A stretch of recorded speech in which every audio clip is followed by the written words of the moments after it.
Hey y'all, it's Wednesday, and you know what that means. It's time for a new episode of your new favorite podcast, Melanin Mayhem, hosted by your favorite country girl, Renee Davis. If you're new to the Mayhem, honey, Melanin Mayhem brings you the real talk on some real stories of some heinous, diabolical, and downright audacious crimes committed by some real twisted criminals of the melanated hues. Crimes that were sensational, but they weren't picked up by the mainstream media. And because of this, it's got me and my peoples out here thinking that there are crimes that black people don't commit. Honey, let me tell you, my mission in life is to make sure that you and yours know, understand, and spread the word that the black community has always been well represented in those shenanigans of the serial nature. We've been doing it and we still doing it. And my job is to bring you these stories all nice and spicy like. And if you don't believe me, ask my crew, the New One Nation, the best listeners a girl could ever ask for. Honey, they're my people, my tribe. And if you cross us, we ride at dawn. I'm just playing. Kinda. No, really. What's cracking, family? I hope your May is off to a great start for you and yours. I'm so glad y'all here. Oh my God, honey, I have got so much to tell y'all. Lots of pots and pans on the stove, cooking up goodies and tings for my beloved New Orleans Nation. But you know what? We got business to attend to first. But after this story, we're gonna get into what your favorite country girl got on the menu for you, honey. Now, before I really get started, couple of PSAs. The first one, I'm a little lit, just a little bit. I've had a few, let's say, herbal refreshments, and your girl is feeling nice. And I'm gonna try to keep this mouth at a reckless minimum, but I make no promises. If I get off track, blame it on the weed. I also want to give a disclaimer that this story today, I'm bringing to your attention that the victims are what we would call regular, degular women with regular jobs and regular conventional lives. And I don't presume to know y'all business like that, but my audience is majority women. And I don't know, maybe you, like me, or somebody you know, have in the course of their regular lives done some regular shit, like get on an app and meet a nigga or a woman, because there are some men in the audience as well. You know, holler at somebody that slid in your DMs. Maybe you went and kicked it with them in real life, and the shit wasn't right. These women that I'm gonna tell you about today, they weren't out here trying to do something strange for a little piece of change. All they wanted was companionship. But unfortunately, the nigga they picked up on the app turned out to be a fatal decision. But with that being said, you know, as humans,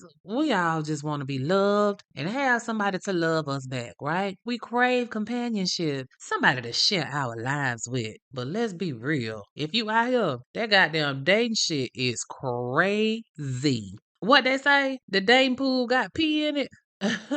Between the ghosting and the gaslighting, the liars and the leeches, it's enough to make some people say, fuck that shit. I just be by myself, me and my cats. But for others, they, for whatever the reason, they keep trying to find somebody, trying to make it work, and maybe trying not to kill a bitch. Well, this story I'm gonna tell you about today is about a disgusting waste of flesh that was out here on them dating apps horde. He was trying to find somebody. He was trying to make it work in his favor. And if it didn't, he wasn't trying. He was actually killing a bitch. Yeah. And to add insult to injury, as if that wasn't bad enough, this motherfucker was a first generation hobosexual. Yeah, y'all know about them hobosexuals, right? Them motherfuckers who out here homeless and bounce from situationship to situationship for three hots and a cot.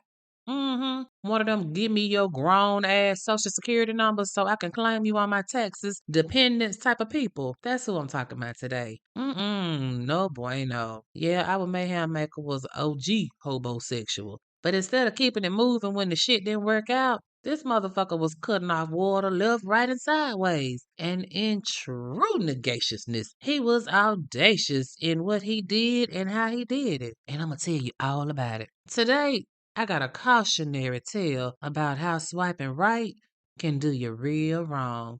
So I'ma bring this homeless, homicidal sack of horse shit to the front of the congregation. This week's Melanin Mayhem Maker is Mr. Anthony Eugene Robinson. They call this nigga the shopping cart killer.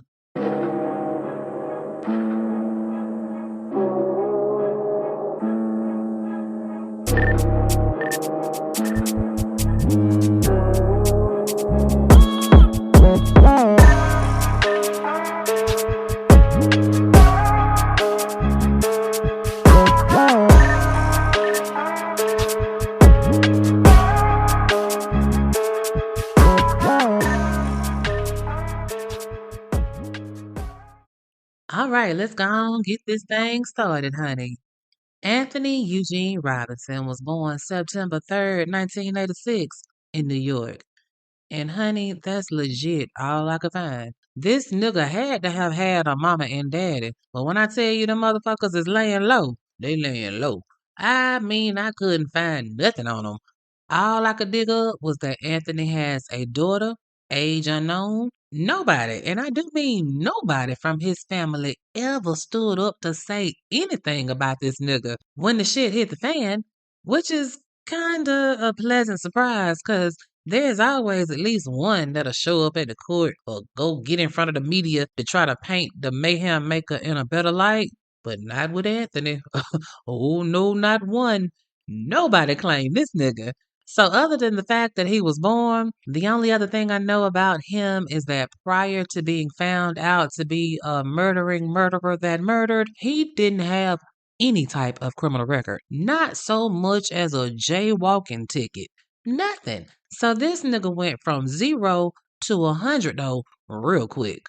I was able to dig up that he did work sporadically in factory and warehouse type of situations or whatnot. And the only other thing that I know about this nigga is that he liked to use the plenty of fish and tagged dating apps to find vulnerable, unsuspecting women to prey upon. And like I said, Anthony was a true homosexual. He bounced around between New York, where he was born, to PG County, down to DC, and everywhere in between, honey. He would pick up little gigs in whatever city he was in, but mostly his full time job was picking up women. That's his real job. Yeah, see, that was full time with benefits. He'd find the women, run some of that homosexual game. You know that hotel hustle. Good morning, Queen. Greetings, my love. Hello, my beloved. Yeah, honey. Anthony was preying on them women that were looking for love. This nigga was looking for a sponsor. And whenever he got one on the hook, that's where the hell he lived. And when that shit went to hell in a handbasket, he just go get another chick to fall for that bullshit, and the cycle would repeat. Ant first pops up on the scene in 2018. You see, Anthony's girlfriend died mysteriously. Very, very mysteriously. She was 30-year-old Sky Allen, and she was Anthony's fiance at the time. Now, she lived with her mama in Maryland, and she met Anthony on an online dating site somewhere around 2016. And shit was cool, you know what I'm saying, in the beginning. They end up getting engaged, even though they was living with Sky's mama. Flag on the play. Fast forward to Valentine's Day 2018. Sky's mama go in her room. Anthony ain't there. But he was there the night before because the nigga spend the night every night. Sky's mama go in her room and she know instantly that something is wrong. Sky is barely breathing. Her mama called 911 and they get Sky to the hospital, but it's too late. Sky has gone to the upper room. Now they say her death was due to fatal cardiac arrhythmia, basically an abnormal heartbeat. So you know the country girl, I got to go Google some shit. I looked up to see what can cause a fatal cardiac arrhythmia. I have found that a human can induce a fatal cardiac arrhythmia on another person by putting them under extreme stress or giving them some of them good drugs. Either one can cause it. Because mind you, Sky was a healthy 30-year-old, no heart issues in her or her family history, and now she just dead. Now quiet as it's kept. Sky's mama didn't really care for Anthony, and she really, in her heart, felt like he had something to do with her untimely death. But she ain't had no proof. So what could she do? And under the tremendous grief of losing her child, basically nothing. She also had Sky cremated too, so there would be no body for the authorities to examine when the shit all hit the fan about Anthony and his murderous shenanigans. So check this out. This one is going to trip you all the way out. There was this woman named Monica White. Monica was 53, recently divorced, and was trying to figure out how to start over. Getting back in the dating game after being in a long-term relationship, that's a bitch. Shit had done changed, and she trying to figure out how to get her groove back. So Monica, like many, in the fall of 2020, she got on her phone and joined a couple of dating apps, right? Because it's safe. You can meet people and get to know them without even leaving your house, right? Well, Monica matched with this dude named Anthony. He hit her up with that, "Hey, beautiful." Ooh, child. If I had $1 for every one of them kind of messages the country girl done got, ooh, honey, I'd be set for life. Anyway, not about me. Well, this dude followed up with the second line in the bullshit your way to her heart manual. "I would really like to get to know you better." And Monica was like, "Okay, let's do it." It's the weed, man. Anthony put on the full court press, honey, just love bombing this woman. Ooh, he was so polite and so flattering. Just what Monica's little bruised heart needed. She was on her, "That's a good man, Savannah," after a couple of weeks of messaging with this nigga on the app, right? After messaging, sending text messages back and forth for a little while. Then they moved on to FaceTiming. And Anthony was so sweet. Ooh, honey. 34-year-old Anthony was telling Monica how he was into older women because they got their shit together and they know what they want. And Monica was like, sure do. And then Anthony would call her from the train as he commuted to and from work. "Tommy, you ain't got no job." But Monica didn't know that. How could she? She just met this man, so whatever he tell her, that's all she know. Because if she did know the real deal, she would have known that her new boo was a hobosexual living between one of his friends' sofa and his mama's house. The mama that we can't find, apparently she did let him crash there for a while till she realized what the fuck was going on with her son, and then she backed up. Anyway, not the point. Back to Monica and them. He on the phone with her back and forth between work or whatever. He got her thinking that he working in DC. He a street sweeper. He's sweeping them streets, all right. But either way it goes, Anthony had Monica locked in, honey. He calling every day, multiple times a day. Which, pause for a second, ladies and gentlemen. If your new piece got time to call you all day, that's a red flag. Cause if they can call you morning, noon, and night and hold long ass conversations, when the fuck is they working? What kind of job let a bitch sit up on the phone all day talking? So after all this communicating, Monica feel like she know this nigga, even though it's only been a few weeks. But love is love, and the next thing you know, it's time to progress this thing forward a little bit more. We gonna do us a weekend rendezvous. Oh shit now. Time for some dick. Now, Monica lived in Pennsylvania and Anthony's down in DC. So if the decision was made that he was going to come up and spend the weekend with her, he was going to try to close the deal. You know how that shit go. But I'm going to tell you this, honey. Red flags was just a waving from the jump. Now, she picked him up from the bus station. Okay, no judgment. I'm lying. There's judgment. But who knows? Maybe he was scared to fly. But she picks this nigga up from the bus station. Okay. This nigga tell her when they in the car, "Please don't judge me straight off the bat. Let's get to know each other, cause I don't like it when women reject me." Nigga, what? This is not the kind of shit you should be saying, especially after we've been talking for some weeks now. We supposed to kinda know each other. That's why your ass is here. Ooh, honey, flag on the play, Monica. But she took him to her spot anyway. Man, I bet that nigga was laying pipe like a master plumber with a fresh new certificate, honey. Ooh, woo. He needed a new sponsor, and Monica was looking like the perfect woman to lay up on. But it didn't work out the way he planned it, and she sent his ass home after the weekend was up. But then the nigga started dropping hints. He wanna be exclusive. He want them to be together. They had such a good time together for the weekend, they should do something a little bit more permanent because he ready to move to Pennsylvania and start playing house, honey. Ooh, he was planting them seeds all through the holiday season of 2020. And then in February of 2021, he goes back to Pennsylvania because that's Monica's birthday month and she's gonna do a little something for her birthday, right? Baby, this nigga had a surprise gift for her. All right. His gift was him. He bought a one-way ticket to Pennsylvania, honey. No return. He was here to stay. This nigga was on some of that. I thought we should just move in together since we had such a good time that weekend. You know, let us do this thing right. He just laying it on thick. Surely if he just pop up on her, she got to let him stay. But Monica must have been like, oh no. I think we need to pump our brakes a little bit, sir.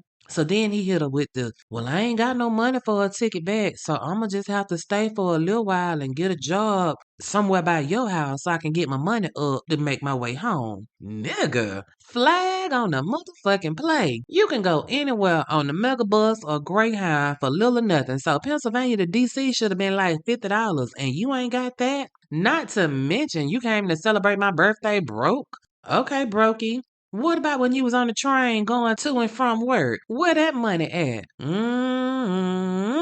But Monica was sweet, honey, because my ignorant ass would have told that nigga to kick rocks and left his ass at the bus station. But nah, she brought his ass on home and let that nigga stay, cause it's her birthday. Woo, Lord, honey, let me tell y'all about the shenanigans that followed. He did get a little gig to raise some money to go home, and he was folding Monica up in a figure four as many times a day as he could, honey. But Monica was saying that, you know, he got a little too turnt for her liking when they was doing sexual things. Say Anthony liked to choke her while he was going to Pound Town. He wanted to tie her up. He was rough and not in a good way. And so she told him, I don't like that. And I don't think Anthony took the news that she wasn't down to be choked and stroked too well. Because what happened next was one of those what in the entire fuck type of situations.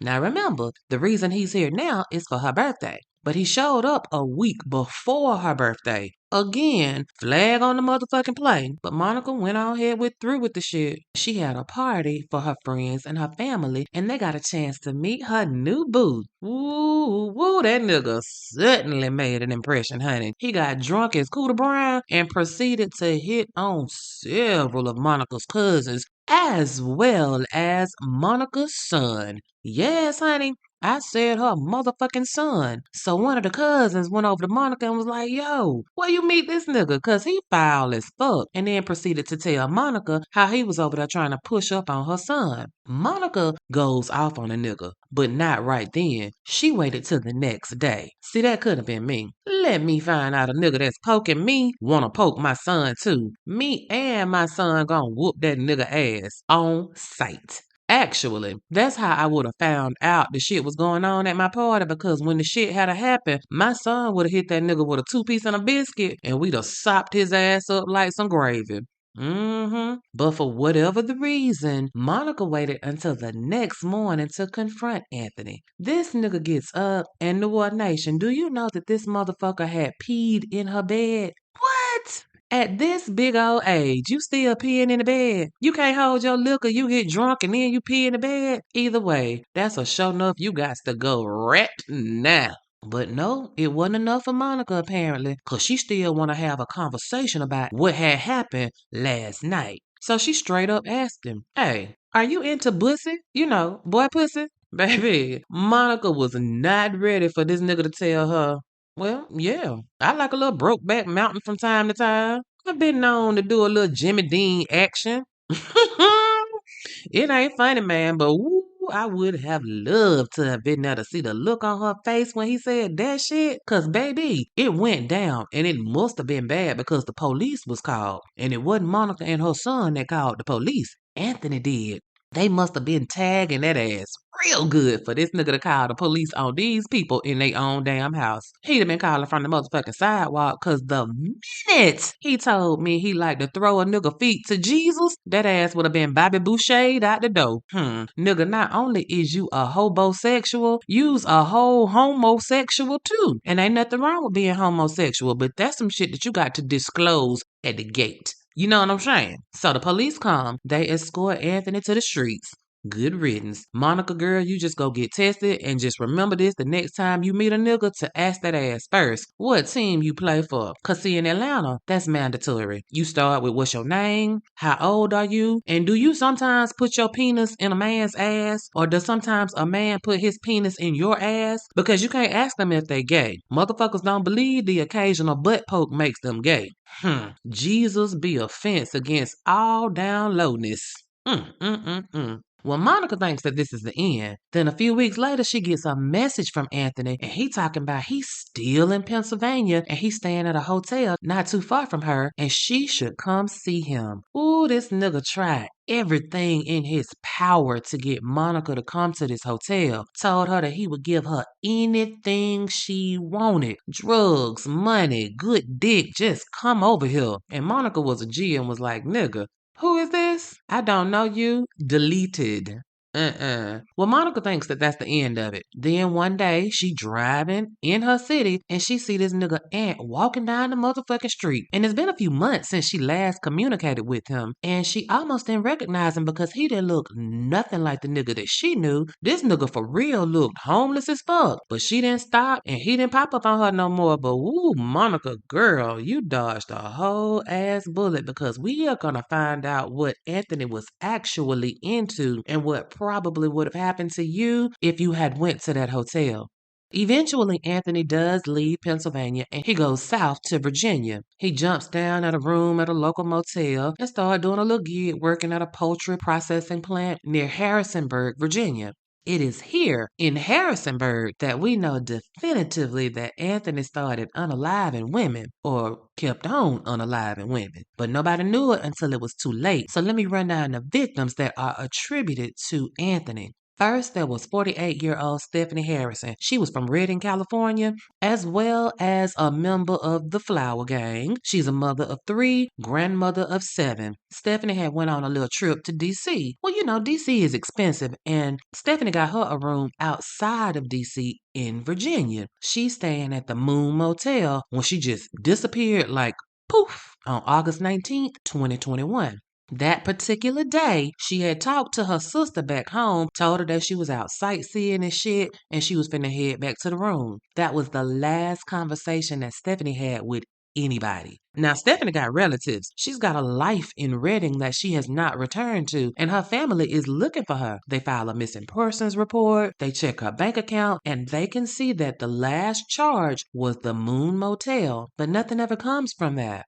So then we move on. The next victim is 29-year-old Cheyenne Brown. She's a single mother of 1 and pregnant with her second child. Now, Cheyenne met this punk ass nigga on the Plenty of Fish app. He was kicking that good game, and Cheyenne was like, ooh, okay. So much so that she invited Anthony to her home to meet her family in August of 2021. Honey, to say it didn't go well was an understatement. Cheyenne lived at home with her mama Nikadra, her 7-year-old son, and her 18-year-old sister. Well, when Anthony got to the house that day, some kind of way, Anthony's eyes was in the wrong place at the wrong time. They was on Cheyenne's little sister's naked ass. I don't know how it came to be, but somehow her 18-year-old sister in her drawers was seen by Anthony, and it was so bad that the little sister freaked the fuck out. And it escalated so bad that one of Cheyenne's male cousins, who happened to be at the house that day, had to step in and put Anthony ass out. Guess who ain't coming to dinner? Well, that little situation was not enough to stop the shit that was going on between Cheyenne and Anthony. They still talking and texting, and that nigga Ant must have been spending some of that good game. Cause about a month or so later, Cheyenne is headed to go meet this nigga in Virginia. She go to the train station, and her family never hears from her again. Here's what we know. Cheyenne left. She caught a train on September 30th, 2021. We got her on surveillance leaving the station in Alexandria. Anthony met her there and they are seen leaving together. Anthony at the time had a room at the Moon Motel in Alexandria. That was one of his favorite little spots, right? But Cheyenne didn't come home, so her people reported her missing to the DC police. But you know, DC, they got a lot of cases, and the priority was not very high to find this missing black woman. Now, all of these women that we're talking about are coming from different cities to meet up with Anthony's punk ass in Virginia, but they all transited through DC to get to where they were going. But then, on November 23rd, 2021, police in Harrisburg, Virginia find the bodies of 54-year-old Elizabeth Redmond and 39-year-old Tonita Smith near the Howard Johnson off Linda Lane in Harrisburg. Their bodies are found in a deserted, wooded area. Now, Elizabeth was a member of the Casserole Caucus clan, and she was from Harrisburg. She was a mother and a grandmother. She was also a widow. Her husband had died in 2017, and she, like many others, was looking for companionship, and she met a monster on a dating site that took her life. Her people reported her missing at the end of October 2021. They say that on October 24th, she told her family that she was going to go watch a football game at the Hojo. That's what we called the Howard Johnson back in the day, on Linda Lane in Harrisonburg with a friend named Ant. The next day, she didn't show up for work and she never came home again. Now, Tonita Smith, she was the mother to 6 children, honey, from Charlottesville, Virginia. Ooh, Lord have mercy. 6 children? All them babies growing and going through life without their mama because a hobosexual took her life. Now, when they found their bodies, both Elizabeth and Tonita are in varying stages of decomposition, but they were not killed at the same time. They were just dumped in the same place. Now, while the police are processing the area that these bodies were located in, they see some flyers on the ground for a missing woman named Stephanie Harrison. Now, they didn't find her body, just these flyers for this missing woman next to some dead women. So I think it stands to reason that somewhere in a wooded area, there is the body of Stephanie Harrison. I'm just saying.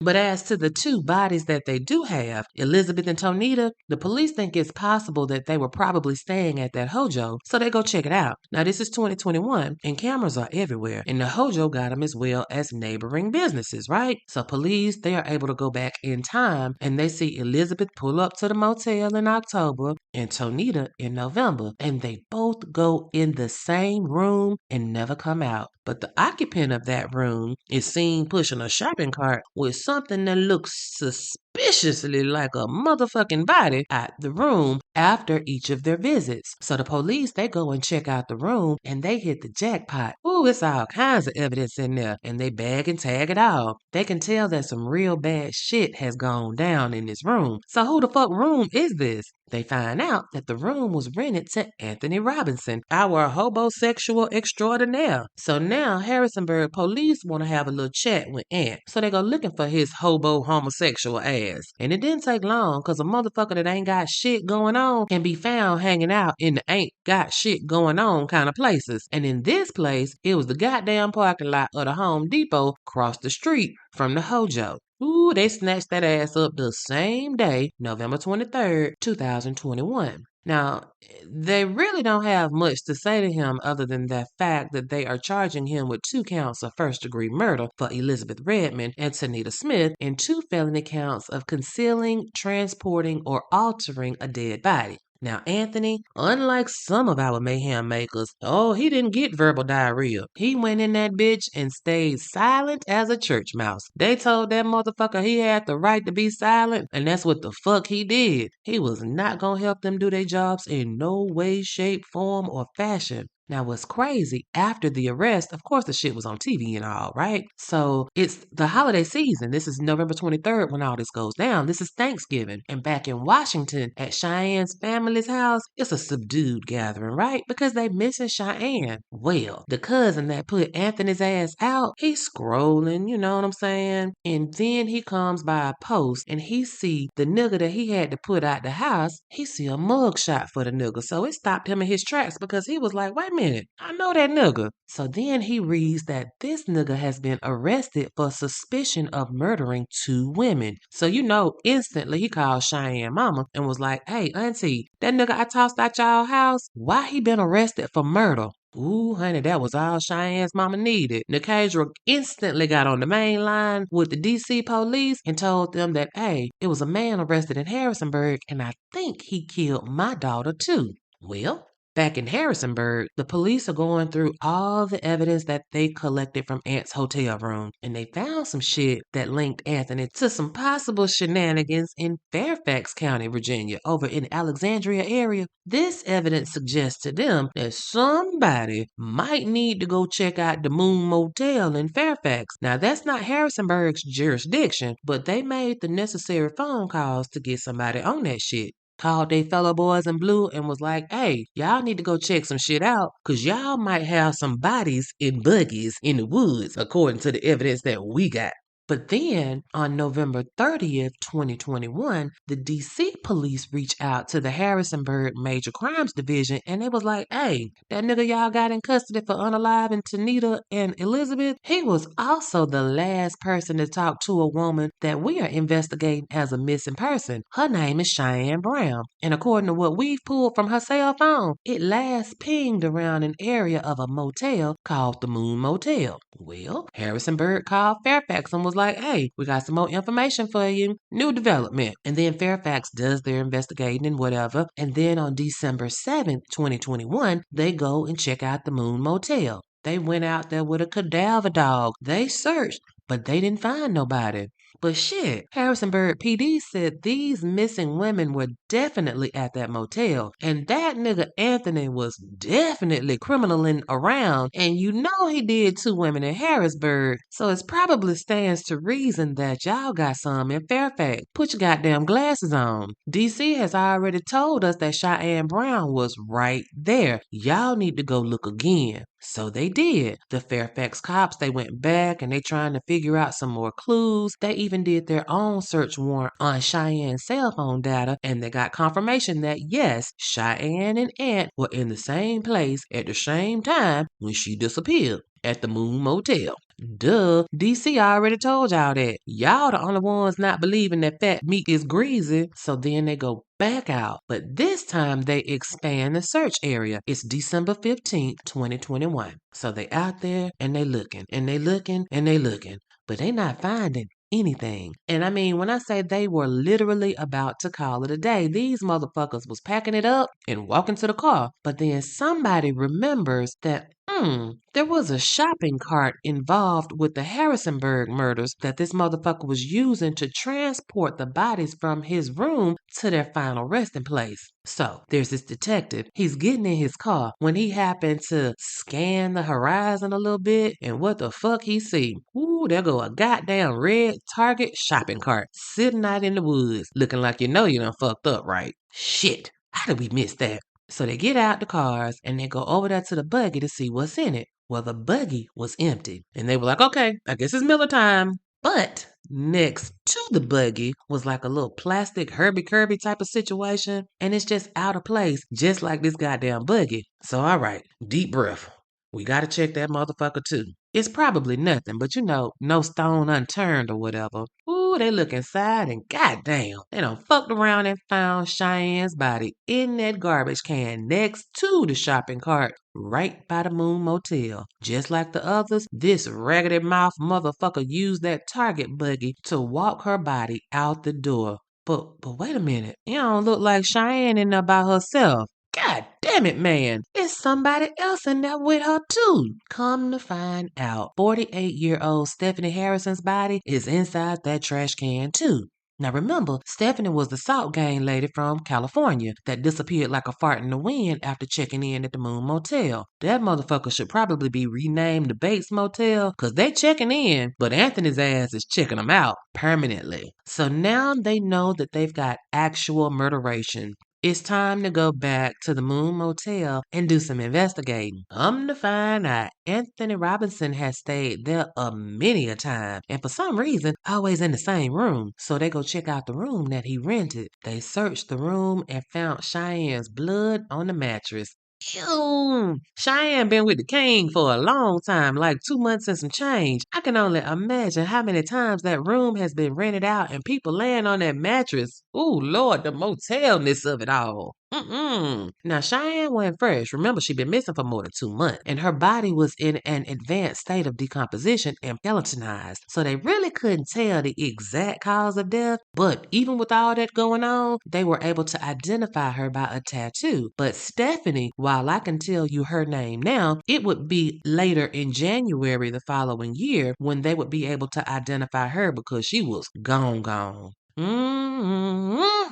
Virginia, though, wasn't the only place where women were coming up missing or unalived in mysterious ways. You see, DC, while they was working with the Virginia boys, they got familiar with this nigga rolling women off into the abyss in a shopping cart. And then they remembered that they had a peculiar case that they think could be the work of the shopping cart killer. You see, a couple of months back, before Cheyenne met the dick of death, a woman named Sonia Champ was found unalived in a shopping cart on September 7th, 2021, near the Union Station in DC, covered in a blanket. Now, like I said, DC had a lot of shit going on at the time, so while they logged Sonia's death, they didn't have anything to compare it to until Fairfax police found Cheyenne and the whole shopping cart thing came out. Now, Sonia at the time was just another name on a list of unsolved homicides until the pieces of the puzzle started coming together thanks to the police in Virginia. So now we got 4 bodies in Virginia between Harrisonburg and Fairfax County. And then there was the one in DC that they found in the buggy by the train station. That's 5 women gone in 2 states, all looking like Anthony's signature style. But even though there's 5 victims, Anthony is only charged with the Harrisonburg killations of Tonita and Elizabeth.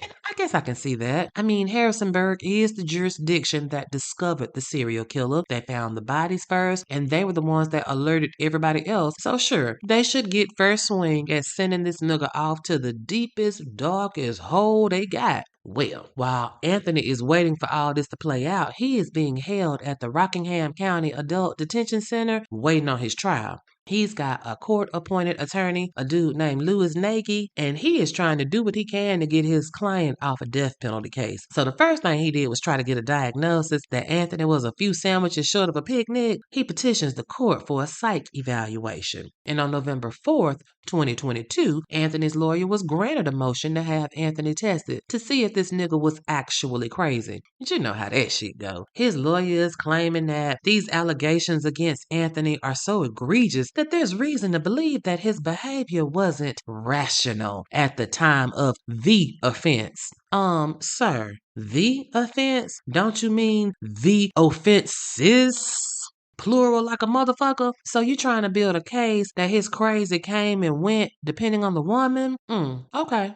Now, Anthony is scheduled to go to trial in September of 2024 for Tonita Smith and then have another trial for Elizabeth Redmond's murderation in January of 2025. And I don't know why they didn't just try him once for both cases. That's such a waste of time and money. And somebody must have thought the same thing because they did eventually put the cases together for one trial that was scheduled to start in January of 2025.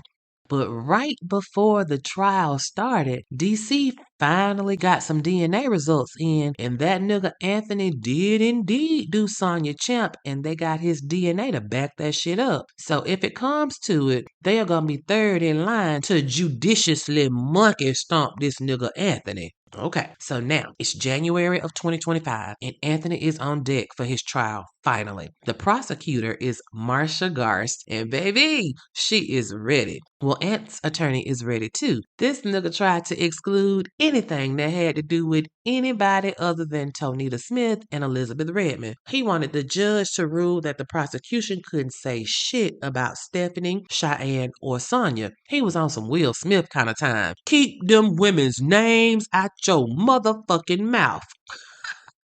But old Marsha, she wasn't trying to hear that shit. She was like, hey, this nigga's DNA was on these women. He used shopping carts on all these women. That's what we call a pattern. And the jury deserves to know that shit. And Judge Bruce Albertson, he agreed with Marsha. He was like, sorry, Holmes Skillet. We gonna let it all hang out in this bitch. The only thing that Judge Albertson gave the defense that he was willing to tell the prosecution that they couldn't call Anthony's buggy pushing, murdering ass the shopping cart killer in court. No nicknames. Call that man by his government, please.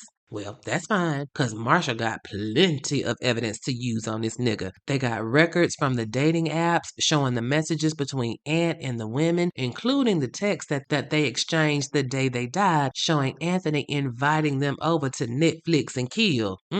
They got videos showing Elizabeth and Tonita going into Anthony's room and him coming out alone pushing a damn buggy with a body-like object inside of it. They even found a video from a veterinarian's office in D.C. showing Ant pushing a buggy with a plaid blanket wrapped around something. That same blanket is what they found on Sonia Champ, and his DNA was on Sonia's breast and thighs as well as on the handle of the buggy. They matched Ant's DNA to some sperm found on a goddamn towel left on Tonita's face. Trifling motherfucker. And his DNA was under her fingernails and on her bra. And ooh, everybody's DNA was found on the sheets in Anthony's motel rooms. Ooh, just a nasty buzzard. Like, how these motherfuckers sleep on sheets and on a mattress that they know they done unalive somebody on? Yuck, that's just trifling and diabolical. Oof, I can't. They even had a video from a Walmart that showed Anthony buying some black yarn right before these women came to his room. That was important because they found that same black yarn, just like what he purchased at Walmart, on Tonita's body, wrapped around one of her ankles. Ooh, and then they played the interrogation tape. Now they questioned Anthony's ass for about an hour. First, the nigga starts out denying these women like Peter did Jesus. Then he switch and say, well, I just talked to him on the phone a couple of times. Then he say, well, I did know them, and what had happened was they had came to my spot and they took some kind of pill and then they fell out dead. Okay, Anthony. Then in the video, you can see them showing Anthony the videos of him pushing the shopping cart out the room every time these women came to kick it with him. So after seeing himself in 4K, he was like, well, Tonita just stopped breathing some kind of way, and I just wrapped her up in a sheet and got her out of my room because, I like to sleep alone. Nigga! At this point, Marsha and the prosecution is over here high-fiving it up and shit because that was a lot. So what you got to say in defense of all this good evidence we got on Anthony Pussy Punk ass? Not much. That motherfucking Nagy, the court-appointed attorney, all he could say was, it looks bad for my client, but ladies and gentlemen of the jury, the prosecution don't know exactly how these women died or what happened in room 336. And if you don't know shit, you must have quit. Anthony's attorney was trying to paint the picture for the jury for them not to believe anything that they saw. Baby, it was too much for Tonita's brother because he went the fuck off in the courtroom. He jumped up and cussed Anthony the fuck out. Now, Judge Albertson was like, hey, sit your ass down, son. But brother wasn't studying that shit. And so he kept on reading Anthony for filth, telling him what he was going to do to him if he ever got a chance, right? So Judge Albertson was like, oh, you gonna test my gangster. Now I gotta show you this is my motherfucking courtroom. Y'all, why he sentenced that man, Tonita's brother, to 10 days in jail for contempt of court?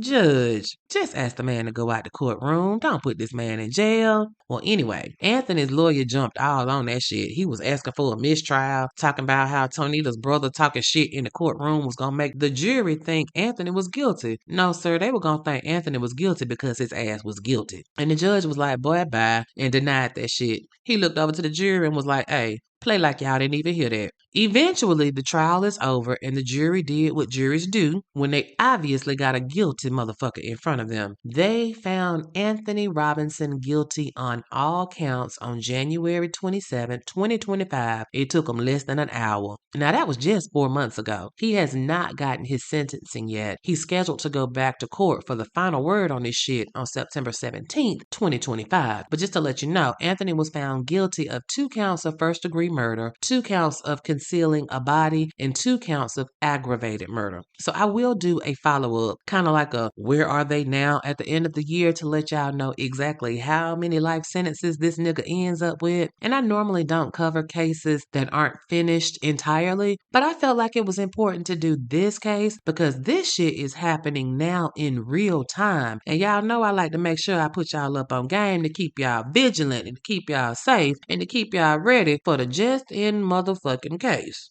But baby, this case is so scary because it hits home for a lot of women. How many of us have a profile on a dating app, conversed with a couple of dudes that seemed a little creepy? This funky hobosexual undercover homo killing ass puss ass fuckboy ass nigga had a system. Meet them on the site, invite them to come kick it at the hotel, rape and torture them, and then put their bodies in a shopping cart and just wheel them off and leave them somewhere. Rinse and repeat. The question is, how many shopping carts are out there now with a woman's body in it that's not been found? And it's crazy because while I was researching this case, as I was out and about, I started noticing just how many shopping carts there are in random ass wooded places. And I know there are homeless people that use buggies to transport their things and whatnot, and people that live near a Walmart or a Target, they sometimes will take the grocery store buggies home to get their groceries or whatever. Y'all know that's why we got locks on the wheels now, cause I don't know about in your city, but in Metro Atlanta, motherfuckers was doing the most with these people's buggies. But that's not the point. The point is I noticed them a lot more after learning about Anthony's sick ass. And while we know of 5 for sure, again, how many do we not know about?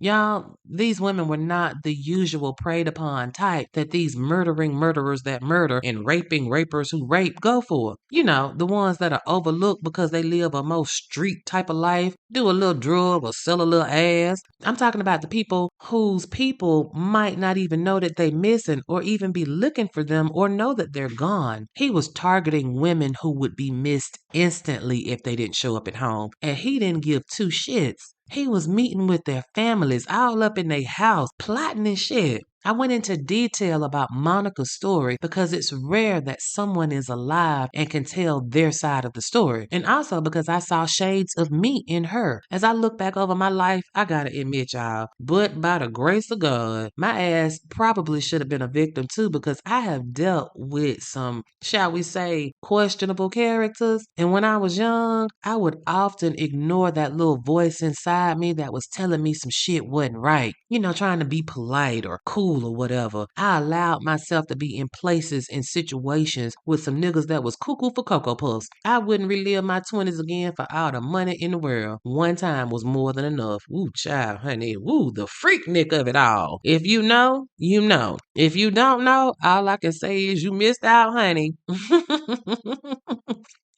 Technology makes it so easy for us to communicate with people now. It also makes it easier for serial killers to find prey that will actually come to them rather than them having to go out and hunt, right? So y'all be careful out there. I was gonna say, first and foremost, don't meet no nigga at the Do Drop In Motel. Cause if he can't spring for a hotel, then he gets no tail. Period. But financially speaking, everybody that's in a motel tax bracket ain't necessarily a killer, and I don't want to use a broad brushstroke or come off as elitist and looking down on somebody, and that's all they can do right now is the Bates Motel. They deserve love and trips to Pound Town too. So I will say that maybe meeting a motherfucker in a motel room or hotel room isn't a good first look. Maybe do something a little more public. But if you've been chatting with a nigga and you feel comfortable with him, why wouldn't you go kick it in his room? So I say broadcast that shit. Take that nigga picture and send it to somebody that you know gonna come looking for you if you a minute late. Drop your location in front of his ass or her ass. Let them know that if I ain't home in X amount of time, they gonna know exactly where I was and who I was with, so govern yourself accordingly. I am so real about this, y'all. I will take your picture and send it to my people in a heartbeat. Totally unrelated, but related. Sometimes when I need some shit fixed or moved or whatever, I run over to the local Home Depot because there's always men folks standing around looking for work, right? My bestie was moving and her movers bailed on her, right? So good friend me ran right over to the Home Depot and grabbed up two random men that got in my back seat. It's just me in the car. Honey, I whipped out my phone so fast and snapped a picture of them niggas. And they was like, whoa, what you doing? And I explained. I don't know y'all niggas and y'all in my car. So just in case some shit happened, my folks gonna know who the fuck got me. Dude started acting like he had a problem. I politely pulled my car over to the side of the road and told them they could get the fuck out if they had a problem with me letting my folks know who was with me. And I also don't go nowhere without my 380. And Charlene, that's what I call her, was on my thigh, ready to make the peace be still if they had any kind of smoke. I realize I put myself sometimes in situations that might not be the safest in order to get some shit done. But I try to even out the odds of me staying above ground by doing shit like that. Take that picture. And if they got issues with that, red flag and abort mission immediately. Cause to the motherfucker that just wanna kick it with you and enjoy your company, they're gonna be okay with this because they ain't trying to send you to the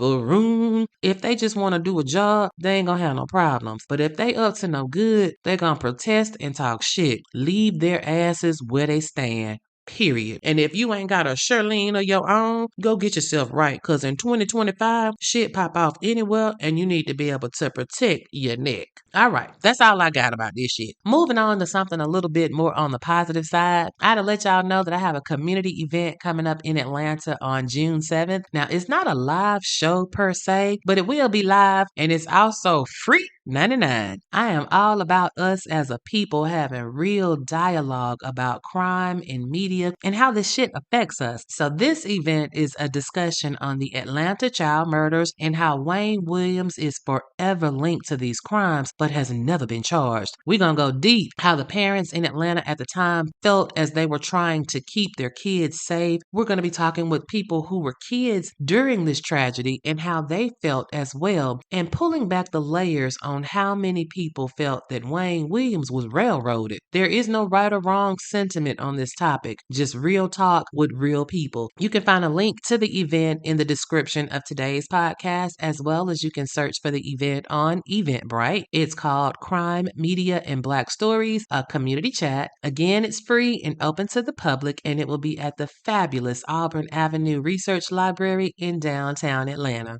If you're in town and you can fall through, I would love to see you there. This week's Noor Nation shout out goes to Ashia Reader, who left a review on YouTube on the Stalking Strangler episode. Ashia said, "Good morning, country cousin, from a fellow country cousin. Just finished listening to the new episode on the podcast app, and this fool was tearing my little city of Greenville, South Carolina up. He must have hated us. Thank you for keeping me entertained and informed with each episode. I appreciate this podcast so much. Ashia Reader, I appreciate you too, boo, and thank you for taking the time to spend a little bit of your day with the country girl. Y'all, at this point, I got so many cousins, we're going to need to do a family reunion or something, because we deep.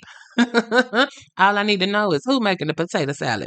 Y'all know the routine by now. Hit me up on the socials. You can find me by typing at Melanin Mayhem, and it will either be podcast or PC, but you can't miss that new black and white logo. And I truly enjoy the comments and DMs that y'all be sending me. Don't forget, you can email me too at melaninmayhempodcast@gmail.com. And if you haven't joined the discussion group, it's time to stop procrastinating and get on the good foot and get you some good times and good people in your life, honey. Go on, slide on over to Facebook and search for the Melanin Mayhem Podcast class discussion group, and I promise I'll let you in. I gotta go get in the lab and do my thing and chop this thing up a little bit so I can serve it up hot and fresh to you on Wednesday morning. So until we talk next Wednesday, you already know what it is. Y'all stay safe and stay vigilant. And if you stay ready, you ain't gotta get ready. And watch them niggas and niggettes on them day nap because they hunting. I love you all, and the country girl is out of here.